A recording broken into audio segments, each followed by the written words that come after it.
বিরতির পর স্বাগত। এখন খবর বিস্তারিত। সোমবার থেকে শুরু হয়েছে ৩০তম সড়ক নিরাপত্তা সপ্তাহ অনুষ্ঠান। আগরতলার স্বামী বিবেকানন্দ ময়দানে এক অনুষ্ঠানের মধ্য দিয়ে কর্মসূচির সূচনা করেন মুখ্যমন্ত্রী বিপ্লব কুমার দেব।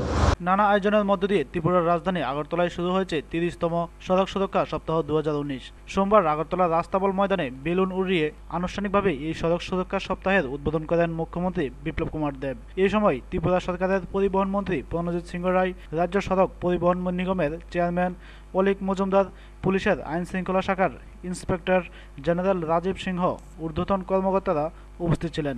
সবাইকে ট্রাফিক আইন মেনে চলার অনুরোধ জানিয়ে মুখ্যমন্ত্রী বলেন, আমরা যখন সড়ক বা মহাসড়কে চলাফেরা করব তখন অবশ্যই ট্রাফিক আইন সংক্রান্ত বিষয়গুলো মেনে চলাফেরা করব। আশা করি এতে সড়ক দুর্ঘটনা কমে আসবে। তবে এজন্য সবাইকে সচেতনতা চলাফেরা করতে হবে। ব্যবস্থা করছে যে স্পিড লিমিট ডিভাইস সেটা লাগানোর পর আপনি তার মধ্যে লিমিটেশন থাকবে, স্পিড তার থেকে বেশি উঠবে না। তো আপনি এই যে রাশ ড্রাইভিং এর কারণে ত্রিপুরাতে যে অ্যাক্সিডেন্ট গুলো হচ্ছে তার মধ্যে পাবন্দি রাখবে। ইতিমধ্যে পিপিপি মডেলে institute of driving training and research ত্রিপুরার মধ্যে খোলা হচ্ছে এবং তাতে গাড়ির চালকরা যারা ড্রাইভার রয়েছেন বা বাইকের চালক রয়েছেন তাদেরকে ট্রেনিং দেওয়া হবে, শিক্ষিত করা হবে সেই ব্যবস্থাতে। তাতেও রোড সেফটির জন্য এক অধ্যায় সৃষ্টি হবে। আর সড়ক দুর্ঘটনার তদন্ত রিপোর্ট জমা দেওয়ার জন্য জেলা স্তরে কমিটি গঠন করা হয়েছে। তার মধ্যে পূর্ত দপ্তর, আরক্ষ দপ্তর, পরিবহন দপ্তরের প্রতিনিধিরা রয়েছেন। আগরতলা শহরকে জঞ্জাটমুক্ত রুট সিস্টেম অটো ব্যবস্থার বদলে মিটার অটো পরিষেবা চালুর উদ্যম সরকার নিয়েছে। যে মিটারের মাধ্যমে আমরা দেখেছি বিভিন্ন মেট্রোপলিটন সিটিগুলোতে। 7 দিনব্যাপী সড়ক সুরক্ষা সপ্তাহের শুরুতে মুখ্যমন্ত্রী ত্রিপুরা পুলিশের পতাকা উত্তোলন করেন। এরপর ত্রিপুরা পুলিশের ট্রাফিক ইউনিট, এনসিসি ও এনএসআই এর ক্যাডেটরা মুখ্যমন্ত্রীকে অভিবাদন জানান। এই সময় সড়ক নিরাপত্তা সংক্রান্ত বিষয়ের উপর একটি তথ্যচিত্র প্রদর্শন করা হয়। ব্যুরো রিপোর্ট, খবর ত্রিপুরা। জাতীয় নাগরিকত্ব বিল সংশোধনী প্রত্যাহারের দাবিতে সিপিআইএম সারা রাজ্যে আন্দোলন শুরু করেছে। এই বিক্ষোভ মিছিল ও সভাতে উপস্থিত ছিলেন প্রাক্তন মুখ্যমন্ত্রী মানিক সরকার সহ অন্যান্য নেতৃত্বরা। নাগরিকত্ব বিল ইস্যুতে লোকসভা নির্বাচনের আগে বিজেপির উপর চাপ ক্রমাগত বেড়ে চলেছে। সিপিএম এই ইস্যুতেই আজ আন্দোলনে নেমে নাগরিকত্ব সংশোধনী বিল প্রত্যাহার করার দাবি জানিয়েছে।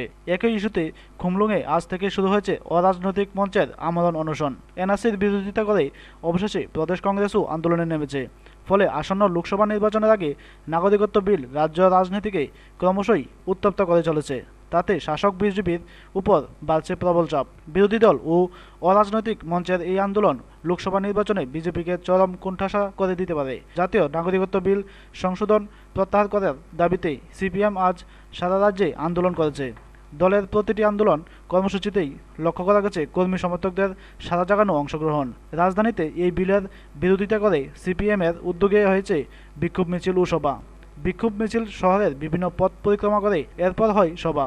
তাতে উপস্থিত ছিলেন বিরোধী দলনেতা তথা প্রাক্তন মুখ্যমন্ত্রী মানিক সরকার, প্রাক্তন মন্ত্রী বিধায়ক তপন চক্রবর্তী, ইডিসির মুখ্য কার্যনির্বাহী সদস্য রাধাচরণ দেববর্মা, সিপিএম রাজ্য সম্পাদক গৌতম দাস, প্রাক্তন মন্ত্রী মানিক দে, কৃষক নেতা নারায়ণ কর, প্রাক্তন সম্পাদক বিজন ধর, প্রাক্তন মন্ত্রী অঘুর দেববর্মা ও নারী নেত্রী রমা দাস। সিপিএম অভিযোগ করে বলেছে, নাগরিকত্ব বিল সংশোধন করার নামে বিজেপি জঘন্য রাজনীতি করেছে। ত্রিপুরা সহ গোটা দেশের শান্তি, সম্প্রীতি, সুস্থিতি বজায় রেখে বৈচিত্র্যের মধ্যে ঐক্য রক্ষা করতে কেন্দ্রের মোদী সরকারের নাগরিকত্ব বিল সংশোধনের বিরোধিতা করা।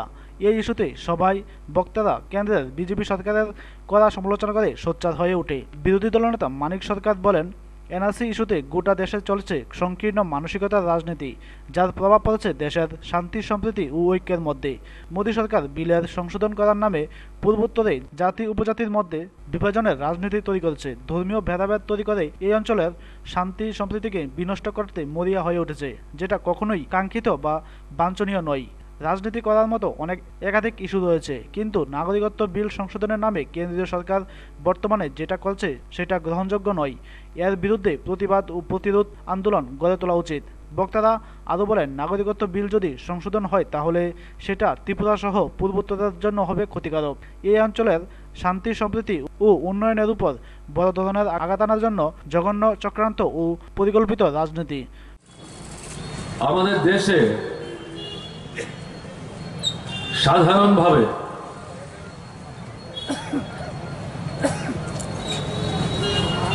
নাগরিকত্বের অধিকার যারা পেতে পারেন তাদের ধর্মের ভিত্তিতে, বর্ণের ভিত্তিতে, সম্প্রদায়ের ভিত্তিতে,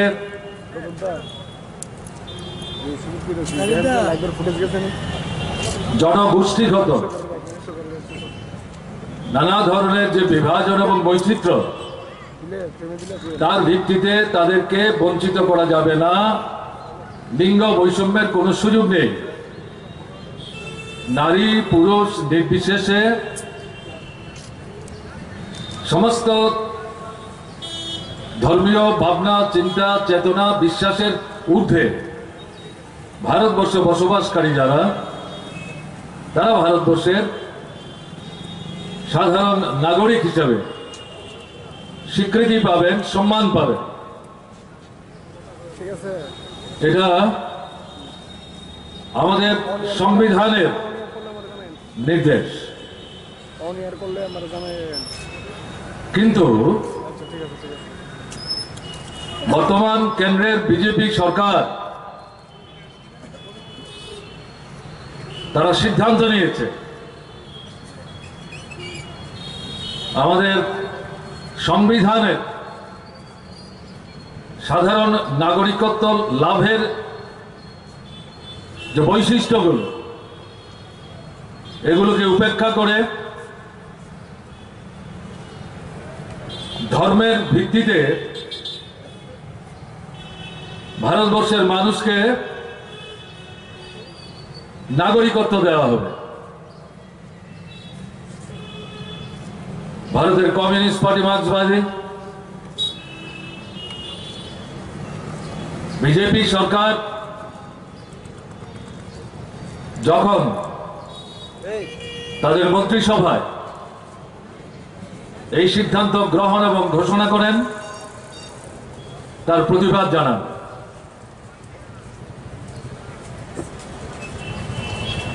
সংসদে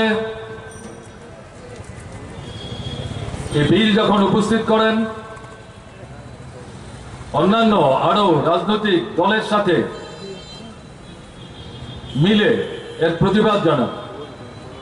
ছেটে তাদের ইচ্ছামতো শক্তিশালী যে যুক্তিগুলো, এগুলোকে বাতিল করে, যেটা পারে না, অগণতান্ত্রিক, অনৈতিক, সেইভাবে উপস্থিত করে বিল লোকসভায় উপস্থাপন করে। মার্ক্সবাদী কমিউনিস্ট পার্টির প্রতিনিধি মোহাম্মদ সেলিম, তিনি প্রকাশ্যে পার্লামেন্টের ভেতর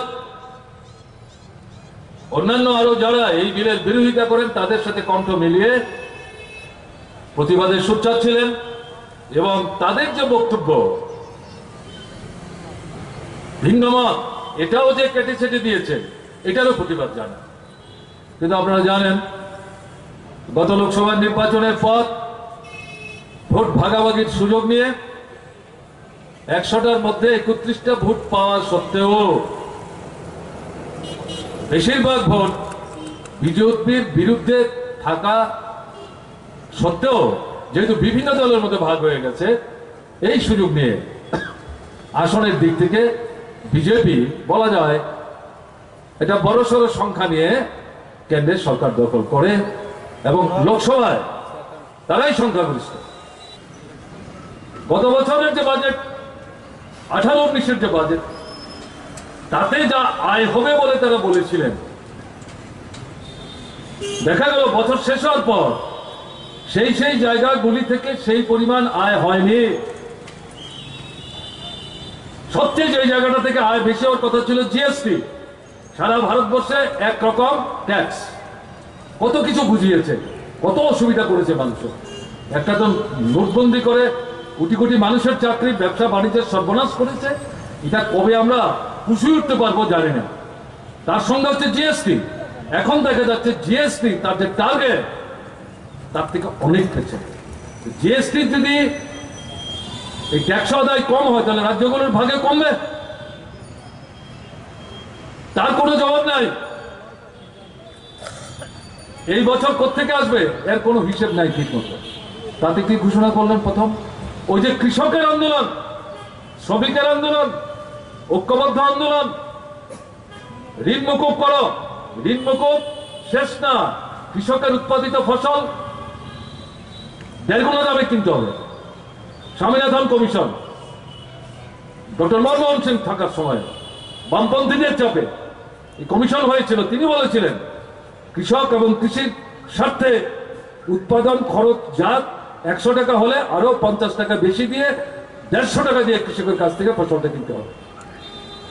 তাহলে কৃষির প্রতি আকর্ষণ থাকবে, কৃষক বাঁচবে, কৃষি বিকশিত হবে, অর্থনীতিও চাঙ্গা হবে, মানুষের ক্রয় ক্ষমতা বাড়বে। শুনে নিন। এবার জবাবে করবো এখানে কি হলো? ঋণ মকুব হলো না, 1.5 গুণ দামে ফসল কেনার কোনো কথাবার্তা নাই। কি বললেন? আমরা সরাসরি 2 হেক্টর পর্যন্ত যাদের জমি আছে তাদের ব্যাংকে টাকা দেব জমির হিসাব দিয়ে। ব্যুরো রিপোর্ট, খবর ত্রিপুরা। 3 দফা দাবি আদায়ে আগামী 25শে ফেব্রুয়ারি রাজভবন অভিযানে যাবে ত্রিপুরা প্রদেশ কংগ্রেস। সোমবার রাজধানী কংগ্রেস ভবনে এক সাংবাদিক সম্মেলনে একথা জানান প্রদেশ কংগ্রেস সভাপতি বিজিত সিনহা। সিপিএমের পর লোকসভা নির্বাচনের প্রাককালে শাসক দলকে সাংগঠনিক শক্তি দেখাতে চাইছে প্রদেশ কংগ্রেস। বিভিন্ন দাবিতে আগামী 25শে ফেব্রুয়ারি প্রদেশ কংগ্রেস রাজভবন অভিযানে যাবে। এই আন্দোলন কর্মসূচি জানান দেবে 11 মাসে কংগ্রেস সাংগঠনিক দিক দিয়ে কতটুকু শক্তিশালী হয়ে উঠেছে। সোমবার দুপুরে কংগ্রেস ভবনে আয়োজিত সাংবাদিক সম্মেলনে সভাপতি বিজিত সিনহা আন্দোলনের কর্মসূচি ঘোষণা করেন। তিনি বলেন, মোট 3 দফা দাবিতে হবে রাজভবন অভিযান কর্মসূচি। কৃষকদের সমস্ত কৃষি ঋণ মুকুব, ক্ষুদ্র ব্যবসায়ীদের সমস্ত ঋণ মুকুব ও স্বনির্ভর প্রকল্পে যেসব বেকার ঋণ নিয়েছে তাদের ঋণ মুকুবের দাবিতে হবে এই অভিযান কর্মসূচি। সাবরুম থেকে ধর্মনগর সহ সারা রাজ্য থেকে কংগ্রেস কর্মী সমর্থকরা এই অভিযানে অংশ নেবে। তাছাড়া দিল্লি থেকে আছে সর্বভারতীয় নেতৃত্ব। 13 এবং 14 ফেব্রুয়ারি 2019 এবং রাজস্থানের আজমিরে সেবা দলের একটা প্রতিনিধি সভা হচ্ছে। কম করেও 60,000 প্রতিনিধি সারা দেশ থেকে জড়ো হবেন এবং আমাদের রাজ্য থেকে 7 তারিখে রওনা দিচ্ছেন। নিত্যকুমার রুদ্রপালের নেতৃত্বে আমাদের রাজ্য থেকে রওনা দিচ্ছেন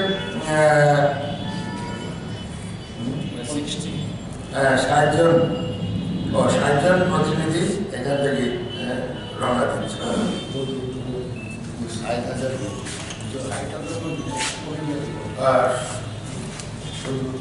এবং আমাদের প্রদেশ কংগ্রেস সংখ্যালঘু সেল থেকেও আমাদের একটা প্রতিনিধি 6 তারিখে দিল্লি যাবে।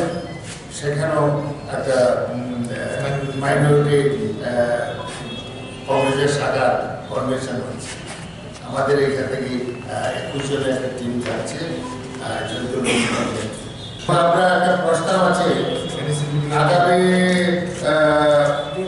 20 থেকে 25 তারিখের মধ্যে North East Congress coordination committee আগরতলাতে মিটিং হওয়ার কথা ডেট ফিক্স হয়নি। আমি প্রস্তাব পাঠিয়েছি।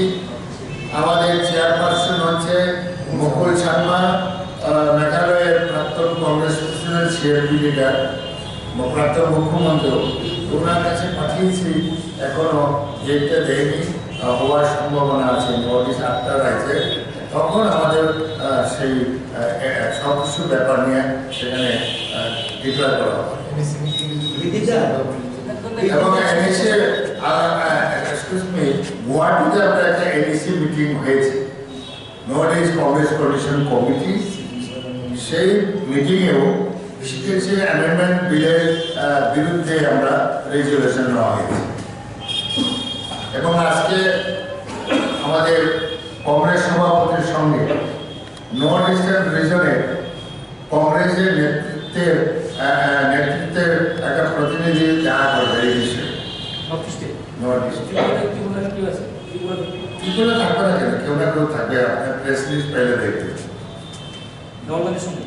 রাহুল গান্ধীর সঙ্গে বিকালবেলা মানে বিকালের দিকে প্রতিনিধি দল, সিনিয়র প্রতিনিধি দল সাথে এনএসসি এরপরে ওই আর্টিকে আছে এনআরসি, এসব ব্যাপার নিয়ে ডিসকাস হবে আর কি।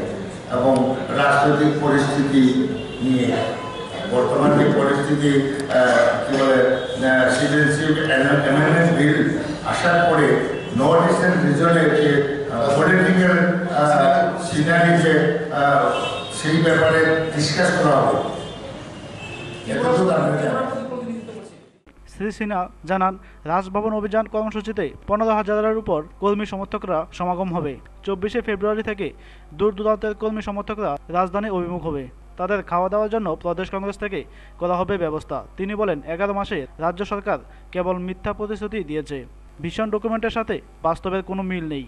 মানুষ তাদের প্রতারণা বুঝে গেছে। সারা দেশে কৃষকদের কৃষি ঋণ মুকুবের জন্য উদ্যোগ নিয়েছে সর্বভারতীয় কংগ্রেস সভাপতি রাহুল গান্ধী। ওনার আবেদনে সাড়া দিয়েছে রাজস্থান, ছত্তিশগড়, পাঞ্জাব ও মধ্যপ্রদেশ সরকার কৃষকদের সমস্ত কৃষি ঋণ মুকুব করেছে। এ রাজ্যেও কৃষকদের সমস্ত ঋণ মুকুবের জন্য কংগ্রেস রাজ্য সরকারের কাছে দাবি জানাচ্ছে। মোদী সরকারের নোটবন্দির কারণে ক্ষুদ্র ব্যবসায়ীরা চরম বিপাকে পড়েছে। অর্থনৈতিক সংকটে তারা দিশেহারা হয়ে পড়েছে। ঋণের পরিমাণ আরও বাড়িয়ে দিয়েছে মোদীর নোটবন্দি। তাই তাদেরও সমস্ত ঋণ মুকুব করার দাবি জানানো হবে। জন্মদিবস ছিল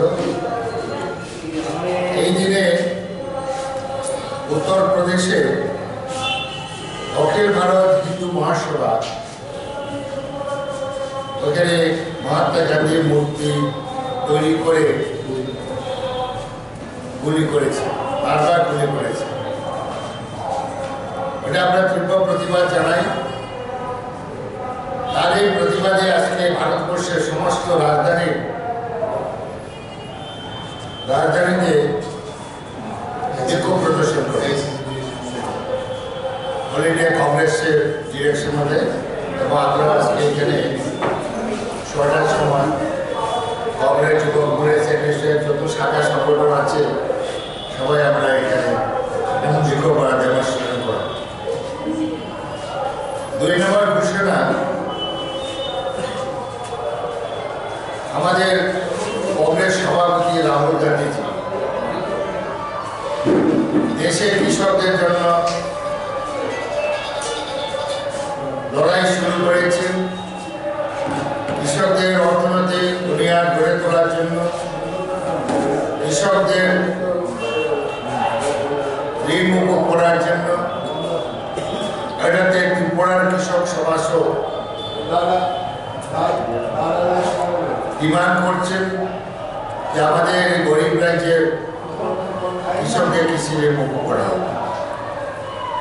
রাহুলজির কথা মতন পাঞ্জাব, রাজস্থান, গুজরাট, পাঞ্জাব, রাজস্থান, ছত্তিশগড়, মধ্যপ্রদেশে কংগ্রেস সরকার কৃষকদের ঋণ মুকুব করেছে। এবং আমরা ত্রিপুরার কৃষকদের সর্বপ্রকার ঋণ মুকুব করা হোক এবং যারা যুবকরা স্বনির্ভরের জন্য লোন নিয়েছে তারাও রিফান্ড হয়ে গেছে। ব্যুরো রিপোর্ট, খবর ত্রিপুরা।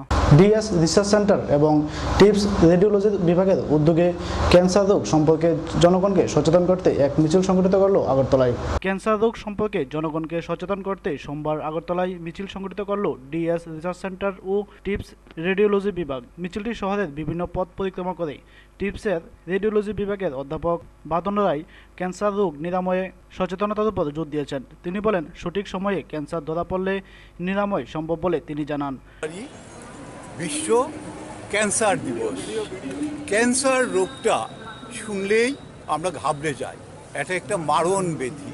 হ্যাঁ, বস্তুত আমরা যখন আমাদের আত্মীয় স্বজন, বন্ধু বান্ধব, পাড়া প্রতিবেশীদের দিকে তাকাই, দেখি ওটা কোনো মানুষ যদি শুনে যার ক্যান্সার হয়েছে, সে মানসিকভাবে ভীষণভাবে বিপর্যস্ত হয়, সে ধরে নেয় তার মৃত্যু অবশ্যম্ভাবী।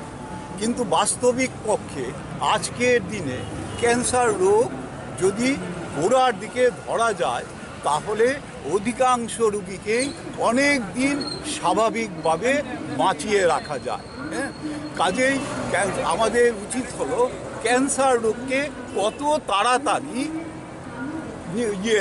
ডায়াগনোসিস করা যায় সেটাই হলো টার্গেট। যার ক্ষেত্রে ডায়াগনোসিস যত আগে হবে, তাকে বাঁচিয়ে রাখার সম্ভাবনা তত বেশি। ওয়ার্ল্ড ক্যান্সার দিবসের এটাই হল মেইন টার্গেট, যে আমরা যাতে ক্যান্সার সম্পর্কে সচেতন হই।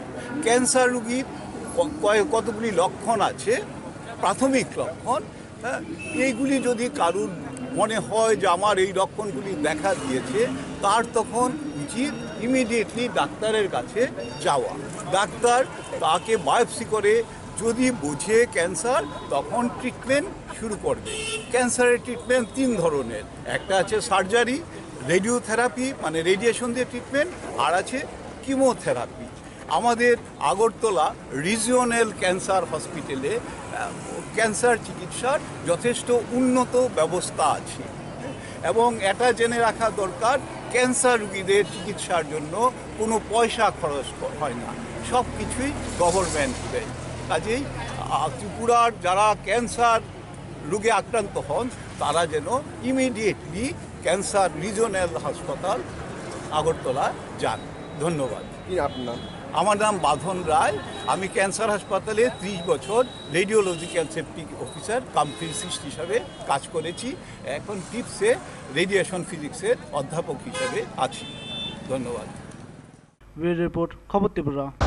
প্রজাতন্ত্র দিবসে প্রদর্শিত ত্রিপুরার ট্যাবলো প্রথম স্থান দখলের পর এই সাফল্যের জন্য মুখ্যমন্ত্রী বিপ্লব কুমার দেবকে কৃতিত্ব দিলেন রাজ্য দলের নেতৃত্বে থাকা আইসিএ এর উপ অধিকর্তা ভাস্কর দাশগুপ্ত। দিল্লির রাজপথে প্রজাতন্ত্র দিবসে প্রদর্শিত ত্রিপুরার ট্যাবলো প্রথম স্থান দখলের পর সোমবার রাজ্যে ফিরে আসলো রাজ্য দল। রাজ্যে ফিরেই রাজ্য দলের এই সাফল্যের জন্য মুখ্যমন্ত্রী বিপ্লব কুমার দেবকে কৃতিত্ব দিলেন রাজ্য দলের নেতৃত্বে থাকা তথ্য সংস্কৃতি দপ্তরের উপ অধিকর্তা ভাস্কর দাশগুপ্ত। ডিসপ্লে আমাদের অ্যাকচুয়ালি প্রথম পোর্শন ছিল, সেখানে ছিল গান্ধীজি, তার মধ্যে আমাদের ত্রিপুরার যে বাস আছে সেটা দেখানো হয়েছিল। তারপরে মধ্যের যে ছিল সেখানে নিচে ছিল নীলমহল, আর সামনের দিকে ছিল ত্রিপুরেশ্বরী মন্দির, আর পেছনের দিকে ছিল ঊনকোটি।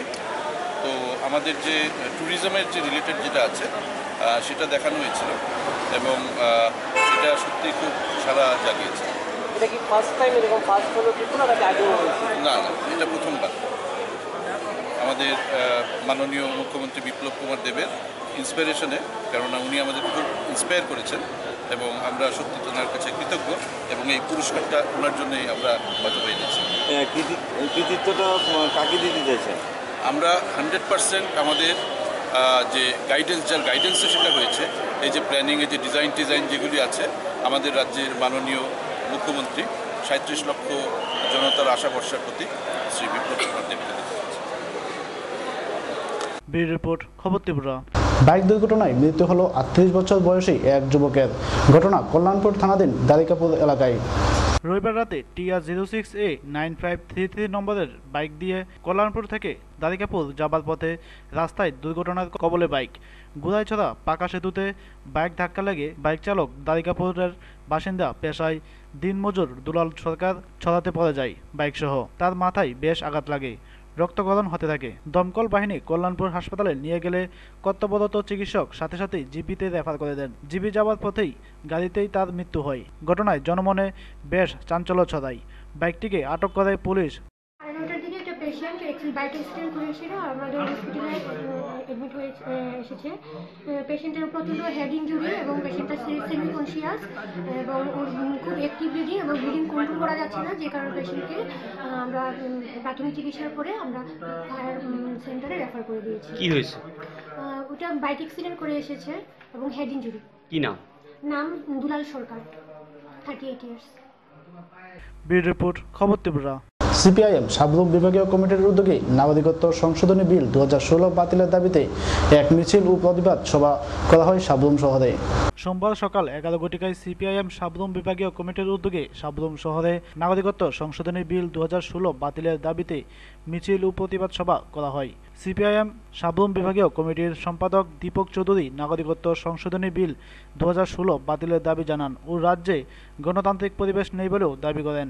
কমিউনিস্ট পার্টি মার্ক্সবাদীর তরফ থেকে আজকে সারা ভারতবর্ষব্যাপী 2016 নাগরিকত্ব বিল প্রত্যাহারের দাবিতে আমরা সব জায়গায় বিক্ষোভ মিছিল প্রতিবাদ দিবস পালন করছি। এই বিল 2016 সালে 19 জুলাই সংসদে উত্থাপন করা হয়, কিন্তু সংসদে আসাম সহ বিভিন্ন জায়গায় যখন উত্তাল অবস্থা তৈরি হয় তখন এই বিজেপি গভর্নমেন্ট এটা যৌথ সংসদীয় কমিটিতে পাঠানো হয়। যৌথ সংসদীয় কমিটি আসাম মে মাসে আসাম সহ কয়েকটা রাজ্যে ঘুরে সেখানে তারা বিভিন্ন রাজনৈতিক দল সংগঠন এগুলির সঙ্গে কথা বলে। একমাত্র আরএসএস এবং তার সহযোগী শক্তি ছাড়া সমস্ত গণসংগঠন এবং দলগুলি, এমনকি রাজ্য সরকার, মেঘালয়ের রাজ্য সরকার, আসাম মণিপুরের রাজ্য সরকার, মিজোরাম, নাগাল্যান্ড, উত্তর পূর্বাঞ্চলে বেশি রাজ্য সরকারই এর বিরোধিতা করে জেসিপি করে। কিন্তু জেসিপি এতে কমিটিতে বিজেপির সংখ্যা বেশি থাকায় তারা এই বিলটি আবার উত্থাপন করে এবং 31শে ডিসেম্বর ওই বছরেরই তারা সংসদে উত্থাপন করে এবং 18 তারিখ লোকসভায় বিল পাস করা হয়, 18 জানুয়ারি 19। এই পরিস্থিতির মধ্যে আমাদের পার্টি মনে করে এই বিল শুধু উত্তর পূর্বাঞ্চল না, আমাদের ভারতীয় সংবিধানের যে মূল বৈশিষ্ট্য বিবিধের মধ্যে ঐক্য, আমাদের ভারতবর্ষ বিভিন্ন ধর্ম বর্ণের লোক, ভাষাভাষীর লোক, বিভিন্ন জাতির লোক এখানে বসবাস করে, বৈচিত্র্যের মধ্যে ঐক্য, এটাই আমাদের বৈশিষ্ট্য। আজকে এই বৈশিষ্ট্যের প্রতি আঘাত হানবে, আমাদের সংবিধানের প্রতি মূল কুঠারাঘাত করা হবে, দেশের ঐক্য। রিপোর্ট খবর ত্রিপুরা। নলছর ব্লক কংগ্রেসের উদ্যোগে রুদিজলার এলাকার কৃষকদের বিভিন্ন সমস্যা নিয়ে এক ডেপুটেশন প্রদান করা হয় সোনামুড়া অতিরিক্ত মহকুমা শাসকের নিকট। নলছর ব্লক কংগ্রেসের উদ্যোগে রুদিজলার এলাকার কৃষকদের বিভিন্ন সমস্যা নিয়ে সোনামুড়ার অতিরিক্ত মহকুমা শাসক অভিজিৎ চক্রবর্তীর কাছে ডেপুটেশন দেন। সোনামুড়া কংগ্রেস অফিস থেকে 12 জনের একটি প্রতিনিধি দল এএসডিএম এর হাতে তাহাদের দাবি সনদ তুলে দেন। ছিলেন এনএসইউআই রাজ্য সভাপতি রাকেশ দাস, পিসিসি সদস্য হাবিল মিয়া, ব্লক কংগ্রেস সভাপতি বেনুলাল দেবনাথ সহ অন্যান্যরা। কংগ্রেস কমিটির পক্ষ থেকে আমরা আজকে নলচর ব্লকের জনগণদের সার্বিক সমস্যা নিয়ে আমরা আজকে এখানে এডিশনাল এসডিএম এর নিকট আমরা ডেপুটেশনে মিলিত হয়েছি। আমাদের দাবিগুলি ছিল যে রুদ্রসাগর নিয়ে যে আজকে রাজ্যে একটা উত্তাল অবস্থা চলছে, নলচর বিধানসভাতে অবস্থিত রুদ্রসাগর এলাকার বিস্তীর্ণ এলাকাতে মৎস্যজীবী, উদ্বাস্ত এবং কৃষি পরিবারভুক্ত লোকেরা এখানে বসবাস করেন। রিপোর্ট খবর ত্রিপুরা। পানীয় জলের দাবিতে রাস্তা অবরোধে নামলো এলাকাবাসী। ঘটনা সোনামুড়া মহকুমাধীন পেজিমারা এলাকায়। ফের একবার পানীয় জলের দাবিতে রাস্তা অবরোধে নামলো এলাকাবাসী। ঘটনা সোনামুড়ায়। জানা যায় সোনামুড়া শহর লাগোয়া বেজিমারা গ্রাম পঞ্চায়েত এলাকায় দীর্ঘ বহু বছর ধরে পানীয় জলের তীব্র সংকট। সেই বাম আমলে নেতা মন্ত্রীদের ও প্রশাসনিক আধিকারিকদের জানিয়েও কোনো লাভ হয়নি। এখন রাম আমলেও তাদের সমস্যার সমাধান ঘটেনি। পানীয় জল ছাড়াও বিদ্যুৎ, রাস্তাঘাটের ব্যাপক সমস্যা রয়েছে এই বেজিমারা এলাকা জুড়ে। তাই সোমবার বাধ্য হয়ে কলস হাতে রাস্তায় নামলো এলাকার মহিলারা। সোনামুড়া বিলুনিয়া কাঠালিয়ার রোডের পর চলে অবরোধের ফলে রাস্তায় দুধারে থেমে পড়ে বহু গাড়ি। বহুত কষ্ট, নাই পানি, বিয়া দি লাইন নামাইছি, সরকারি কারণ দেয় না, কোনো কিছু নাই। আমরা পয়সা দিয়ে লাইন নামাইছি, মাং নাম্বার কিচ্ছু দেয় না। জলের কি সমস্যা আপনারা? পানি, খেতের পানি, নালা খালার পানি, এদিকে গুছানো গরম, খাওয়ানো, দৌড়, আমরা কোনো কিচ্ছু নাই। ঢাকার বাট্টা থেকে জল নেই। আজকে 12 বছর আমার অঙ্গনাদি স্কুল, ঢাকার বাট্টা তো জল নেই। আমি স্কুল চালান লাগে, আমার কাছে কোনো ট্যাঙ্কি নাই, কোনো জল নাই। মাঝে 2 বছর আসিল, 2 বছর জল রাখছিল, 2 বছর সাপ্লাই ছাড়ছিল। এখন জল সাপ্লাই নষ্ট, এখন জল নাই, কল নাই, কিছু নাই। আপনারা জল কিভাবে খান? আমি বাট্টা থেকে যাই জল বাচ্চারা দেখা পাই, কাম করার জল নাই। এখন কি চাইতেছেন আপনারা? আমরা জল চাইছি, আমরা জল দিতে হইব। মানে জল হইয়া শান্তি দিয়া দেন, রাস্তা দিয়া শান্তি